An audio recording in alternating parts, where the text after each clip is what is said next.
मनुष्य अपने कर्मों के लिए स्वयं उत्तरदायी है। जब कोई व्यक्ति अपने विचारों से प्रेरित होकर कार्य करता है तो उसका मन उसी के अनुसार प्रभावित होता है। यदि कर्म सुख द है तो मन प्रसन्न रहता है, परंतु जब कोई जान बूझकर गलत कार्य करता है तो वह पश्चाताप की अग्नि में जलता है। यह पश्चाताप बार बार मन को संकुचित कराता है और व्यक्ति की शांति छीन लेता है।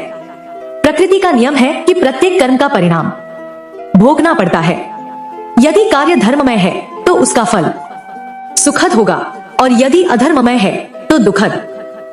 जब तक मन अपने कर्मों के प्रतिफल से नहीं गुजरता तब तक मुक्ति नहीं मिलती।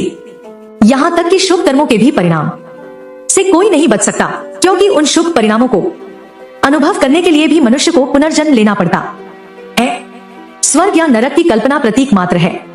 शरीर के बिना सुख दुख का अनुभव संभव नहीं, क्योंकि अनुभव करने के लिए चेतन शरीर आवश्यक है। इसीलिए कहा गया है, स्वर्गो नरकम नान्यत्र।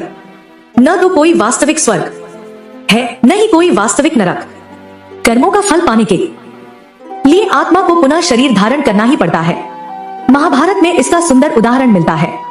वनवास के समय द्रौपदी ने युधिष्ठिर से कहा, आपने इतने धर्ममय कार्य किए फिर भी यह दुख क्यों?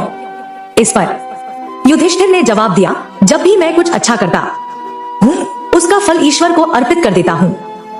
अच्छे कर्मों के फल के लिए मुझे पुनर्जन्म नहीं लेना पड़े, यही मेरी प्रार्थना है। बुरे कर्मों का दंड मैं भोगने को तैयार हूँ। युधिष्ठिर का यह दृष्टिकोण वास्तव में एक संत का मार्ग है। जो व्यक्ति लाभ या स्वर्ग की कामना से कर्म करता है वह लालच के अधीन होकर अधर्म की ओर बढ़ता है, वह अंततः अंधकार में गिरता है। किंतु जो अपने प्रत्येक कर्म को ब्रह्मा को समर्पित करता है वही कर्मयोगी है, वही मुक्त होने का अधिकारी है। कई लोग सोचते हैं कि अच्छे कर्मों का फल भोगना तो आनंददायक होता है, परंतु ऐसा नहीं है। सुख की अवस्था में भी मनुष्य अक्सर असावधान होकर नए अधर्म कर्म कर बैठता है, जिससे वह पुनः बंधन में पड़ जाता है। इसीलिए ज्ञानी लोग कहते हैं कि व्यक्ति को कर्मों और उनके परिणामों से ऊपर उठना चाहिए।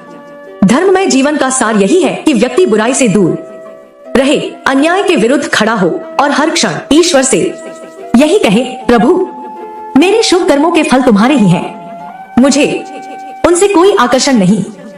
यही आचरण आत्मा को कर्म बंधन से मुक्त करता है और मनुष्य को सच्ची शांति की ओर ले जाता है।